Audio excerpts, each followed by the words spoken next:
Hi friends, எல்லாருக்கும் வணக்கம். Rapid form கமர்ஷியலாக தொடங்கலாமா அப்படின்னு சில பேர் கேட்குறீங்க. கண்டிப்பாக கமர்ஷியலாக தொடங்கலாங்க.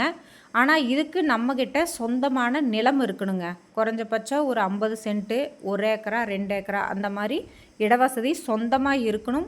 ப்ளஸ் தீவனம் அந்த இடத்துல விளைவிச்சு எந்த ஒரு கெமிக்கல் மருந்து தெளிக்காமல் நம்ம இடத்துலையே விளைவிச்சு அந்த தீவனத்தை கொடுக்குற மாதிரி இருக்கணும். அதே மாதிரி நல்ல தண்ணி வசதி இருக்கணும். இதுக்குண்டான ஷெட்டு அந்த மாதிரி இன்வெஸ்ட்மெண்ட் கொஞ்சம் இருக்கும். அது எல்லாமே போட்டு நம்ம ரேபிட் ஃபார்ம் தாராளமாக ரன் பண்ணலாம். நம்ம கொஞ்சமாக வளர்த்தோன்னா அதில் அந்தளவுக்கு ப்ராஃபிட் இருக்காதுங்க. ஒரு 50 தாய்மையிலாவது வச்சு நம்ம ரன் பண்ணால் கண்டிப்பாக சொந்த இடத்துல வச்சு பண்ணினா ப்ராஃபிட்டான ஒரு தொழில் தான். இன்றைக்கான வேலை பார்த்திங்கன்னா, இந்த தரைதளத்தை ஃபுல்லாக க்ளீன் பண்ணியாச்சுங்க. வாட்டர் வாஷ் பண்ணி எல்லாம் க்ளீன் பண்ணியாச்சு. இருக்கிறதுலையே கஷ்டமான வேலை அப்படின்னு பார்த்தா இதோட கழிவுகளை எல்லாமே நம்ம க்ளீன் பண்ணிவிட்டு வாட்டர் வாஷ் பண்ணி நீட்டாக ஃபெனாயில் போட்டு கழுவி விடுறது கொஞ்சம் கஷ்டமாக வேலையாக இருக்கும். கிட்டத்தட்ட ஒரு 2 ஹவர்ஸ் ஆகிடுங்க. நல்ல ஹைஜீனிக்காக நம்ம வச்சுருந்தா தான் முயல்களுக்கு எந்த நோய்களும் வராமல் நல்லா பராமரிப்பு பண்ண முடியும்.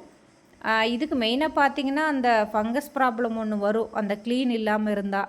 அப்புறம் பார்த்திங்கன்னா டிசென்ட்ரி ஆகுங்க, வயிற்றுப்போக்கு. ஸோ இதெல்லாமே வராமல் இருக்கணும்னா நம்ம பண்ணையை முதல்ல க்ளீனாக வச்சுக்கணும். அதே மாதிரி அதோட கழிவுகளை ஒரு நாள் விட்டு ஒரு நாள் நம்ம க்ளீன் பண்ணி சுத்தமாக வச்சிட்டோம் அப்படின்னா முயல்கள் நல்லா ஆரோக்கியமாக இருக்கும். அதே மாதிரி தீவனம் கரெக்டாக கொடுத்துடணும். காலையில் ஈவினிங்கும் நம்ம கொடுக்குற தீவனத்தை அந்த டைமுக்கு ப்ராப்பராக கொடுத்துட்டே வந்தோம்னா அந்த முயல்கள் நல்லா ஆரோக்கியமாக வளருங்க. முயல் பார்த்திங்க அப்படின்னா கால்நடை துறைக்கு தான் சேரும்.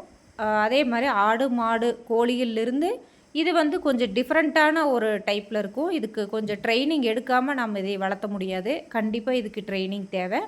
இதுக்குண்டான ட்ரைனிங் பார்த்திங்கன்னா, கொடைக்கானலில் மன்னவனூர் அப்படிங்கிற ஒரு ஊரில் ஒரு இதில் கவர்மெண்ட் செக்டாரில் இந்த எஸ்ஆர்ஆர்சி அப்படின்னு சொல்லிட்டு கவர்மெண்ட் செக்டாருங்க, அங்கே ட்ரைனிங் கொடுக்குறாங்க.